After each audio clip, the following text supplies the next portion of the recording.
Crimes passionnels, disparitions inquiétantes ou machinations diaboliques, percer les secrets des faits divers les plus marquants et plonger au cœur des affaires les plus étonnantes de l'histoire judiciaire. La découverte de la vérité ne tient parfois qu'à un fil. Bienvenue dans Chroniques criminelles. Dans cet épisode, l'affaire Devin Barber. Je vous propose de partir pour les États-Unis, et plus précisément à Kenly, en Caroline du Nord.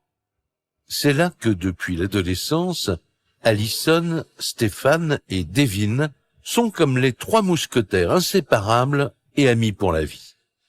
Mais le 26 novembre 2010, leur destin bascule.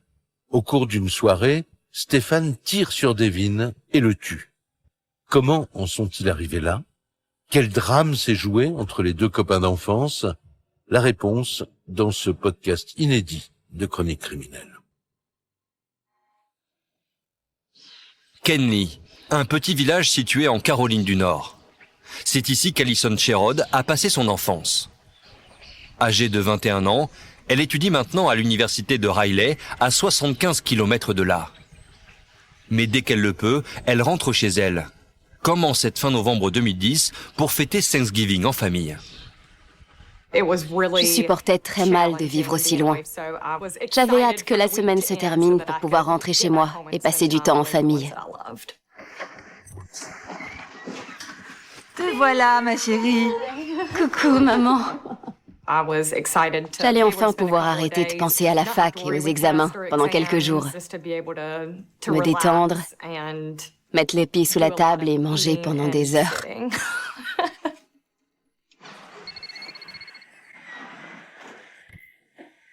Allison espère aussi profiter de ce week-end pour revoir tous ses amis du lycée. Salut Stéphane. Notamment Stéphane Gudak, un ami d'enfance qu'elle n'a pas vu depuis longtemps. On s'entendait assez bien. On avait été au collège et au lycée ensemble.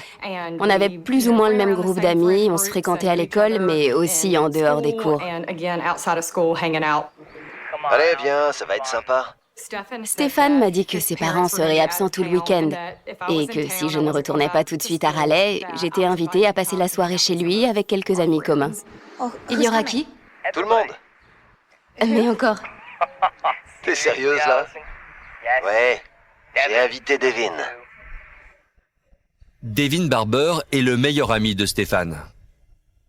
Mais c'est aussi l'ex-petit copain d'Allison. Et elle ne l'a jamais revu depuis leur rupture, 2 ans auparavant. De l'eau avait coulé sous les ponts. Je me suis dit que ce ne serait pas bien grave qu'il soit présent à la soirée. Ok, je serai là. À quelle heure? 19h30. Ça marche.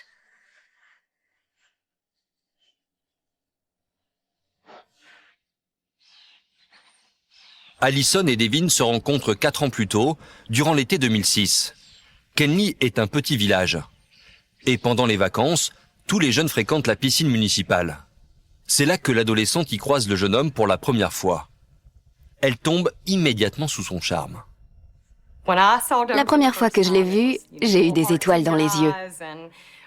C'était un très très beau garçon. Il avait de longs cheveux blonds, des yeux bleus et un joli bronzage. Il était vraiment canon.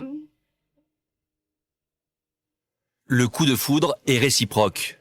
Dès leur rencontre, ils passent tout leur temps ensemble. Le visage de Devin s'éclairait à chaque fois qu'il parlait d'elle. Allison était capitaine des Pom Pom Girls et avait été élue reine de la promo. Elle était adorable. C'était la plus jolie fille du lycée. Encore aujourd'hui, quand je reparle d'elle avec mes anciens copains de classe, on est tous d'accord. Allison, c'était vraiment quelque chose. Elle était très belle, très séduisante. Une chose est sûre, elle ne laissait pas les garçons indifférents. Et pour ne rien gâcher, elle était brillante.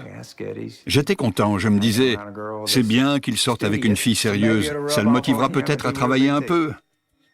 Il est tombé amoureux tout de suite, dès la première rencontre.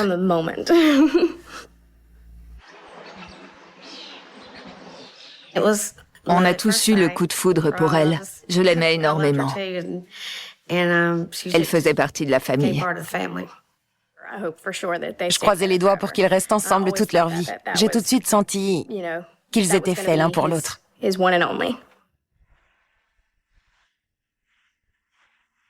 Devin a tout juste 16 ans et Allison 17. Ils vivent leur première vraie histoire d'amour. Le jeune couple est sur un petit nuage. Il me rendait heureuse et me traitait comme une princesse. Je me sentais bien avec lui. C'était le bonheur. Quand je suis entrée en terminale, je me souviens m'être dit « Je crois qu'on va passer le restant de nos jours ensemble. » Mais après avoir décroché son bac, Allison décide d'entrer à l'université, ce qui implique de déménager à Riley, à plus d'1 heure de leur village natal. Devin, lui, vient d'entrer en terminale et il ne peut pas encore la suivre.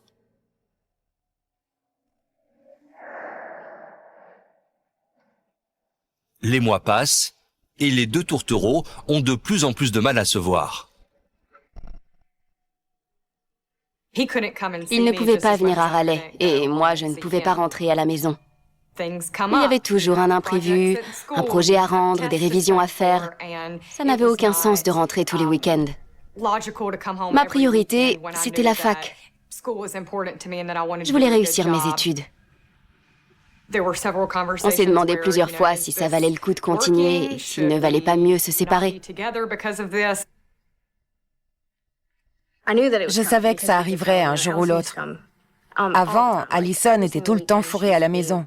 Elle passait tous ses week-ends avec Devin. Et puis, petit à petit, ils se sont éloignés. Allison et Devin ne supportent plus la distance qui les sépare. Après 2 ans de relation, ils décident de rompre. Il avait très mal vécu leur séparation. Il aimait Allison à la folie. Lui qui nageait dans le bonheur s'est transformé du jour au lendemain. Il était triste, il dormait sans arrêt. Il n'avait plus vraiment de raison de se lever le matin. Après leur rupture, l'adolescent est anéanti. Inconsolable, il arrête brutalement le lycée en cours d'année. Ça m'a beaucoup déçu. Je priais pour qu'il change d'avis. Il s'était renseigné pour rejoindre l'armée, mais là-bas, il refuse les jeunes qui n'ont pas terminé le lycée. Il faut avoir le bac pour s'engager. Donc ça aussi, c'est tombé à l'eau. Quand on décroche de ses études, les options sont limitées. Il ne savait pas encore ce qu'il voulait faire de sa vie. Au lieu d'aller en cours, Devin se met à traîner. Et surtout, il commence à avoir de mauvaises fréquentations. Au village, on les surnommait les démons, parce qu'ils aimaient l'alcool, la provoque et la bagarre. Je te jure, mec! Je te jure! On peut dire qu'il était allergique à l'autorité. Quand on avait le malheur de le remettre en cause, il nous le faisait payer. Et quand on le fixait un peu trop longtemps, il disait « Tu veux ma photo ?» Ça t'embête si je te prends une bière? Non, vas-y, il y en a dans la glacière. Nickel. Serre-toi. Sa phrase préférée, c'était « Hey connard, tu veux te battre ?» Mais après 2 années d'errance, Devin reprend enfin sa vie en main. Il renoue avec ses copains d'enfance. Et en particulier avec Stéphane Gudak, son meilleur ami. Devin accepte même de se rendre à la soirée que Stéphane organise chez lui le 26 novembre 2010. L'occasion pour Devin et Allison de se revoir après 2 ans de silence. Sur la route, j'ai commencé à stresser à l'idée de le revoir. Mais j'avais dit que je viendrais, alors je ne pouvais pas faire marche arrière. Allison est nerveuse. Elle n'a pas revu son amour de jeunesse depuis des mois. Alors elle redoute un peu ses retrouvailles.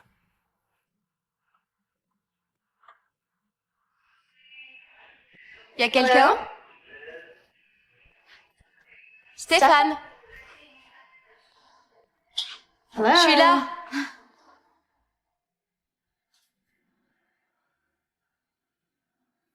Allison! Arrête! Oh, fais pas ta rade à joie. Ils sont où les autres? T'en fais pas, ils arrivent.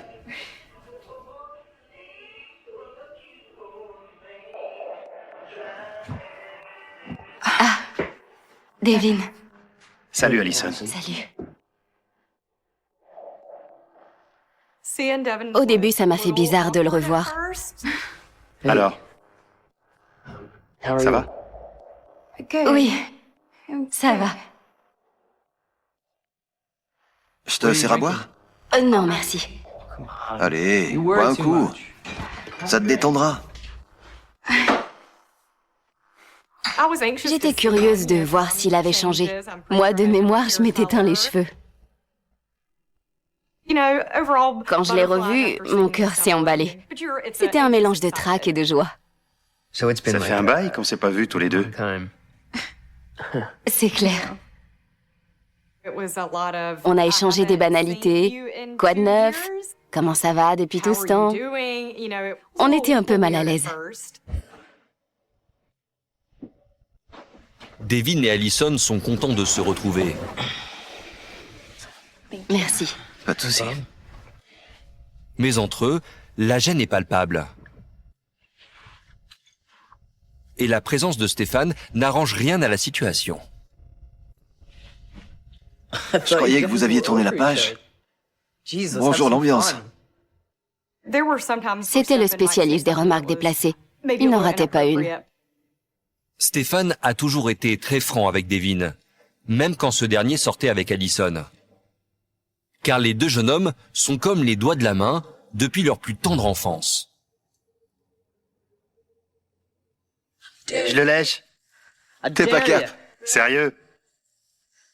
Ah. Bravo. C'est dégueu. Devin Barber tente l'impossible. Une amitié indéfectible unit les deux adolescents.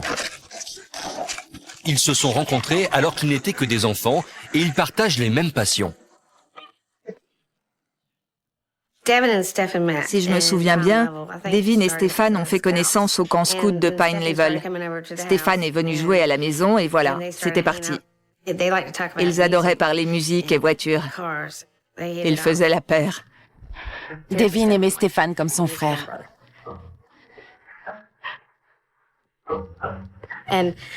Rien n'aurait pu les séparer.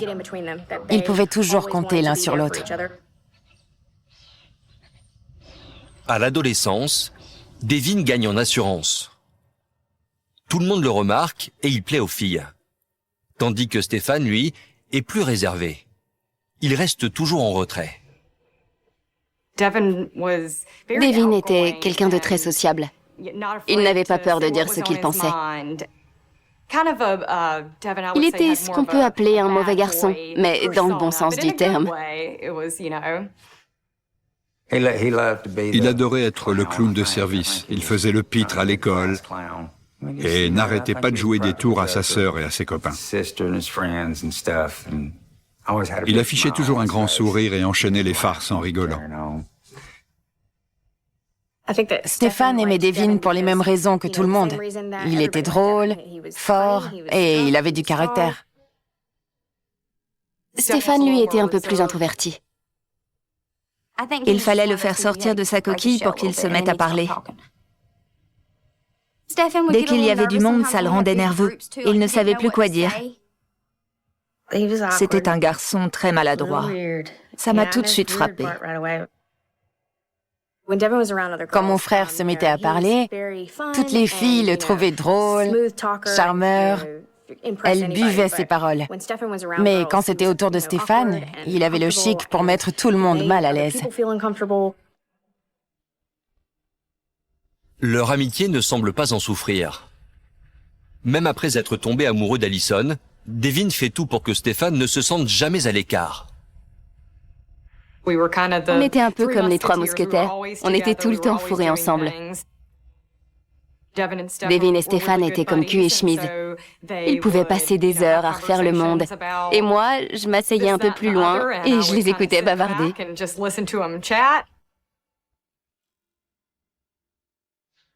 Mais le temps passe et la situation se complique. Stéphane semble jaloux de cette relation amoureuse. Stéphane avait du mal à accepter que Devin passe du temps avec quelqu'un d'autre que lui. Je ne dirais pas qu'il était en colère, mais il devenait distant. Quand on n'était que tous les trois et que Devin et moi, on se faisait des câlins, Stéphane n'arrêtait pas de nous dire « Hé, les amoureux, on se calme !» Il était moins beau, il n'avait pas autant de charme. On voyait bien qu'il vivait dans l'ombre de Devin.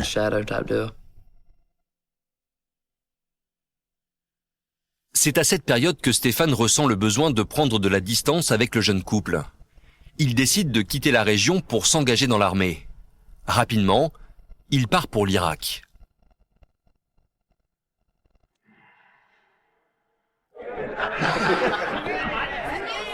En novembre 2010, cela fait maintenant 2 ans que les 3 amis ne se sont pas revus.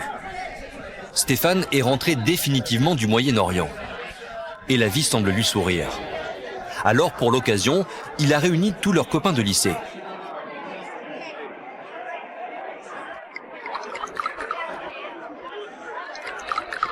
Je termine la fac dans 1 an et ensuite je commence à travailler dans la mode. Imagine, tu deviens célèbre.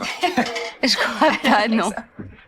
Je n'avais pas vu la plupart de ces gens depuis plusieurs années. C'était chouette de changer un peu de décor et de revoir mes amis d'avant. Il y avait de la musique, la télé était allumée, l'ambiance était sympa. Je n'étais pas au courant qu'Alison serait à la soirée de Stéphane. J'imagine que Devin était dans ses petits souliers. Ils avaient beau être séparés, il avait toujours des sentiments pour elle. D'ailleurs, Alison et Devin ne se quittent pas de la soirée. La magie opère comme au premier jour. Ils semblent être de plus en plus proches. Ouais. J'avais peur que t'aimes pas. Ah, si. Tant mieux. Ça te va très bien. On s'est remémoré le bon vieux temps. De fil en aiguille, on a évoqué notre relation et on s'est dit qu'avec quelques années de plus, si on se remettait ensemble maintenant, ce serait peut-être différent. Alison et Devin se retrouvent comme au bon vieux temps. Mais du côté de Stéphane, ce rapprochement passe mal. Encore une fois, il se sent délaissé par ses 2 amis. Le connaissant, il était sûrement un peu jaloux, car c'était autant de temps qu'on ne passait pas avec lui. Il a dû se sentir mis à l'écart. Stéphane était tout à fait du genre à se faire des films et à se vexer parce qu'on ne lui parlait pas à lui. Je peux te laisser 2 minutes? Bien sûr. Merci. Devin et Stéphane avaient l'habitude de se chambrer et de se traiter de tous les noms. Qu'est-ce qu'il te prend? De quoi tu parles? Pourquoi tu nous mates? Ça leur arrivait de se fâcher et de bouder chacun dans leur coin, mais ensuite ils se reparlaient comme si de rien n'était. Pourtant, ce soir-là, Stéphane semble vraiment en colère. Il n'est plus l'adolescent introverti d'autrefois. Et il ne supporte pas de se sentir une nouvelle fois éclipsé par son ami Devin. Alors, il passe la soirée à épier ses allées et venues avec Alison. La jeune femme et Devin se sentent obligés de ruser pour se parler.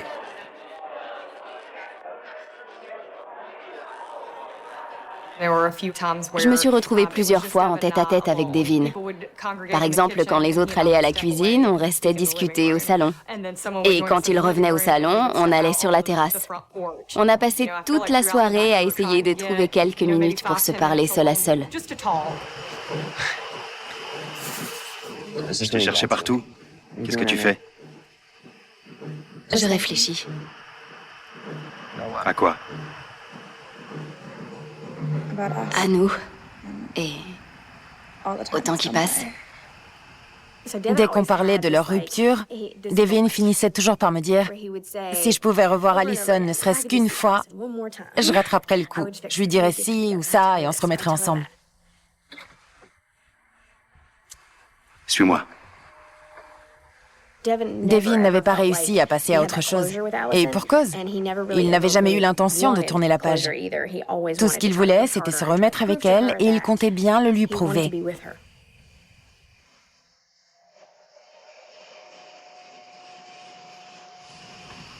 Tu me manques. Toi aussi. Tu crois que ça se passerait mieux si on se remettait ensemble aujourd'hui?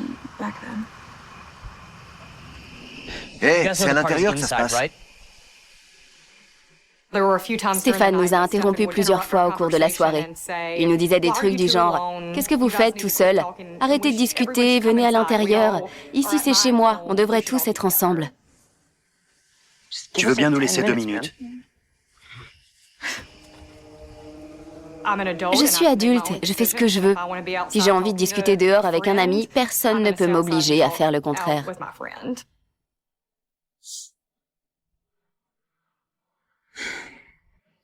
On devrait se revoir avant que tu retournes à Raleigh. Oui. Il y aurait peut-être moins de pression. Hé, ça va?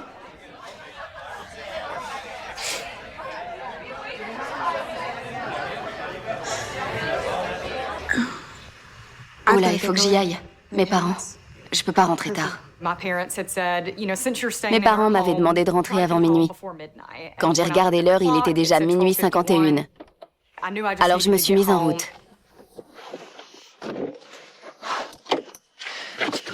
Attends, j'ai un truc à te dire. Ok. Il m'a dit, malgré les années qui passent, je t'aime encore. J'espère que tu le sais. Je tiens encore à toi. Je n'ai jamais arrêté de t'aimer.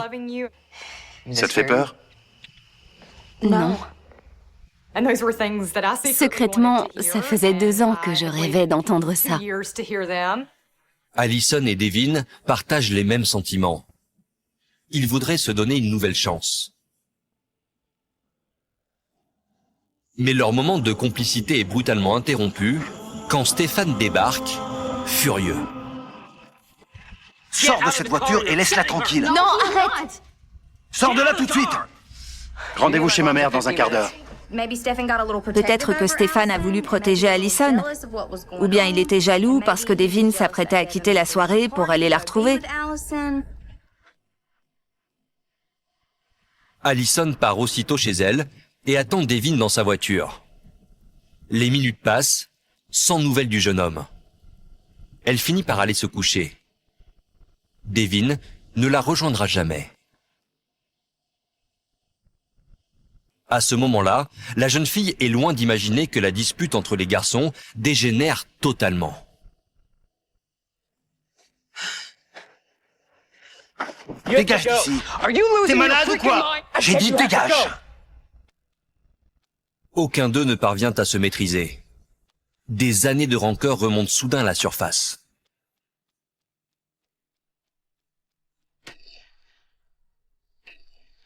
Police secours, comté de Johnston, j'écoute. J'ai tiré sur quelqu'un. D'accord, dites-moi ce qui s'est passé. Je lui ai demandé plusieurs fois de partir, je l'ai bousculé, et comme il n'a pas bougé, j'ai dû lui tirer dessus. Vous êtes dehors là? Oui, je suis dans l'allée avec lui. Ok. Il est conscient? Oui, D'accord, il saigne beaucoup? oui, il y a du sang partout. Ok.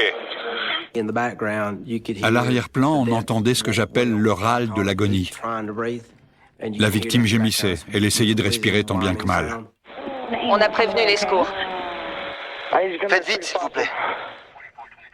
Les secours sont arrivés et se sont tout de suite occupés de lui. Je suis descendu de voiture, je me suis approché et je l'ai reconnu. C'était Devin Barber. Je connaissais aussi Stéphane Gudak, parce que son père était commissaire de police. Je ne m'attendais pas du tout à ça. Stéphane se trouvait à l'arrière d'une voiture de police. Il était menotté et en état d'arrestation. Il regardait dans le vide. Il repensait peut-être à ce qu'il venait de faire. Devin est entre la vie et la mort. Les secours l'emmènent à l'hôpital en urgence. Stéphane, lui, est arrêté et conduit aussitôt au poste de police.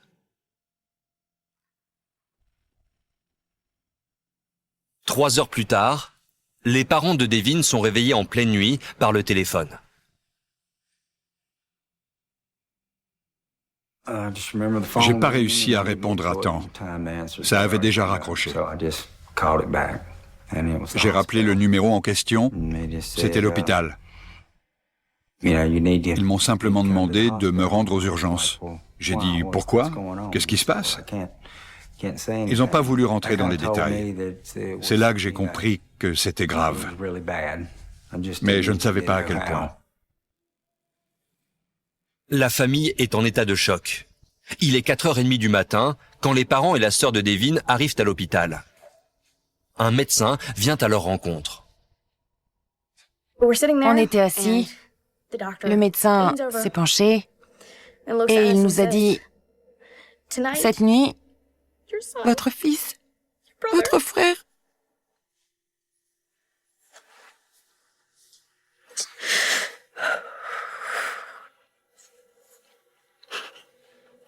Je suis navrée, mais on lui a tiré dessus et il a succombé à ses blessures. Ma mère a répondu « Comment ça, il a succombé à ses blessures ?» Elle était sous le choc. Quant à moi, j'ai tout de suite fondu en larmes. Je n'arrivais plus à respirer, j'étais terrifiée. Le médecin a dit « Je suis navrée, madame, votre fils n'a pas survécu. »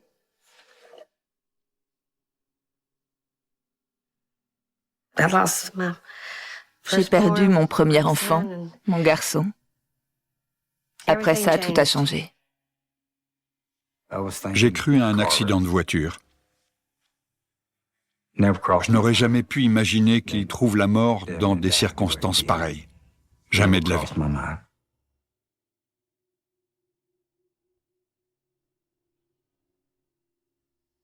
J'ai demandé si la police savait qui lui avait fait ça.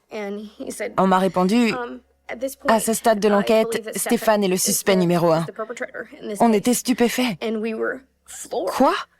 Non, c'est pas possible. Pas Stéphane, il aurait jamais pu faire ça. Vous êtes sûr que c'était lui?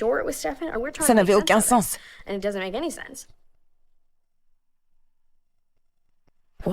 Pourquoi aurait-il fait une chose pareille? Pour comprendre comment les deux amis ont pu en arriver là, la police interroge tous les jeunes présents à la soirée. C'était des amis d'enfance. Ils avaient fait le lycée ensemble. Ils avaient le même groupe d'amis. Devin était là parce que Stéphane l'avait invité. Se retrouver avec le sang de son meilleur ami sur les mains, ça m'a fait penser à Abel et Caïn. Dans un premier temps, la police cherche avant tout à établir le mobile qui pourrait expliquer le geste criminel de Stéphane.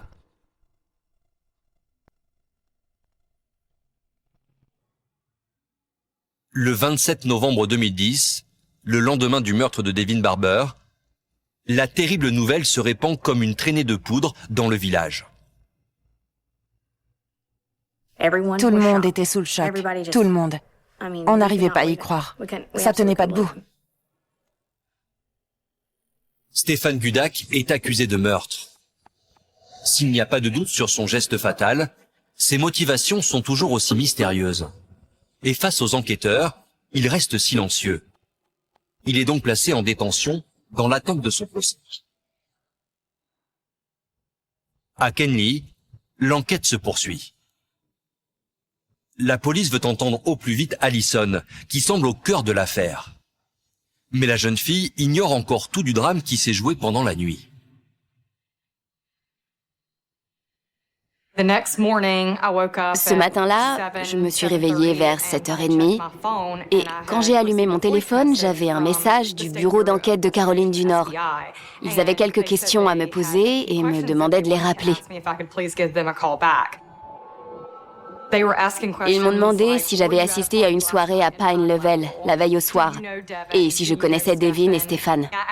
Je leur ai demandé 20 fois si tout allait bien ou s'il y avait un problème. Après m'avoir fait subir un interrogatoire en règle, ils ont fini par me dire « Hier soir, Stéphane a tiré à 3 reprises sur Devin. Il est mort de ses blessures. » Et là, je suis restée sans voix. Je me suis recroquevillée et j'ai pleuré pendant des heures. Allison est anéantie. Et elle ne comprend pas comment Stéphane a basculé dans une telle folie meurtrière. Alors la police interroge les témoins du drame, les uns après les autres. Et peu à peu, un mobile se dessine. Stéphane ne semblait pas du tout apprécier le comportement de Devin envers Allison. Il n'arrêtait pas de dire qu'il la faisait pleurer. C'était sa vie, sa maison, sa soirée. Le fait que Devin passe son temps dehors avec Allison au lieu d'être à l'intérieur avec lui, ça, Stéphane ne l'a pas accepté. D'un seul coup, il s'est mis à faire les 100 pas. Son comportement a changé et il s'en est pris à Devin Barber. Je t'ai dit de partir! Hors de contrôle, Stéphane aurait alors insulté son ami. La situation devient explosive. Il lui a dit, Devin, t'es qu'une espèce de gros débile, t'arriveras jamais à rien, t'es minable. Tout ce que tu sais faire, c'est picoler. Il voulait absolument renvoyer une image de gros dur, capable de tout faire et de tout encaisser. Il essayait désespérément de faire croire que lui aussi était un mauvais garçon et que Devin ne lui arrivait pas à la cheville. D'après les témoins, M. Gudak aurait menacé son ami. Il lui aurait dit, je cite, « Je te préviens, si tu ne pars pas, je te tue. » Ils en sont venus aux mains. Stéphane a bousculé Devin le premier. Devin a riposté. Une arme est apparue et 3 coups de feu ont retenti.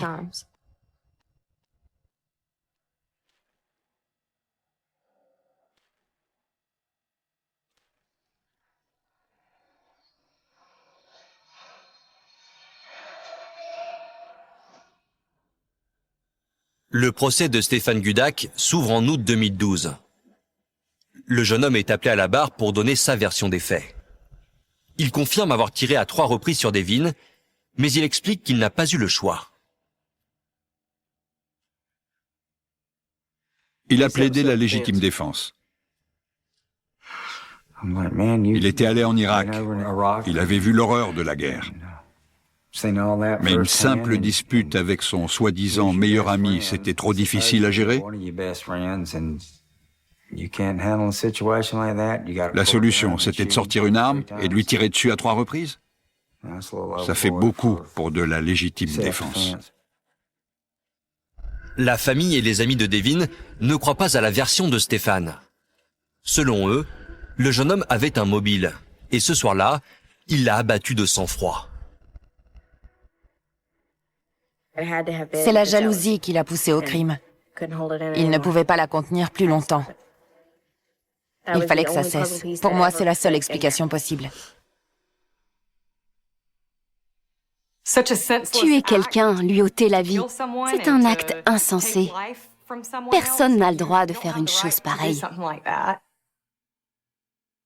Après une semaine d'audience, le verdict tombe. La cour déclare Stéphane Gudak coupable d'homicide volontaire. Les jurés ne croient pas à la thèse de la légitime défense, car c'est Stéphane qui a provoqué la dispute.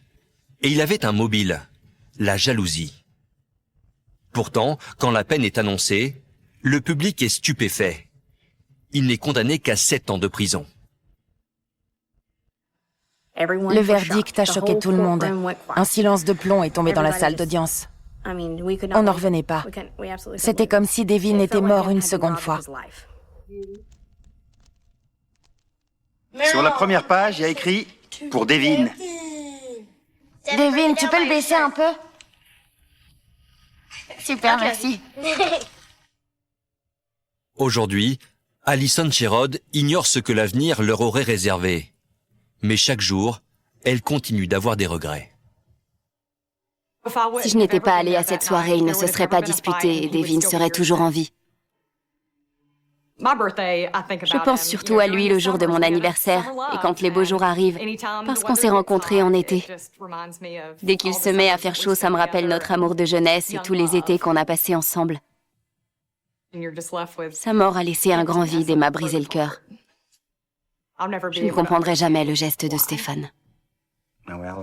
Allison a dit au tribunal qu'elle aurait voulu porter son enfant.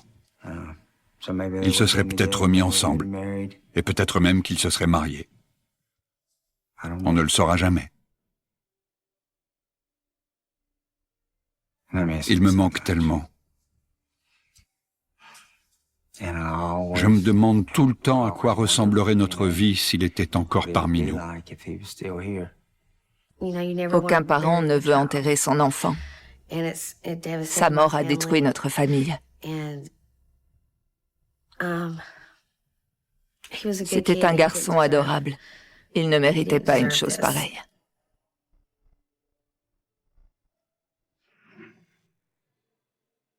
Vous venez d'écouter Chronique criminelle. Si l'épisode vous a plu, n'hésitez pas à mettre des étoiles, à commenter ou à vous abonner sur votre plateforme d'écoute préférée. Et retrouvez dès la semaine prochaine un nouvel épisode de Chronique criminelle.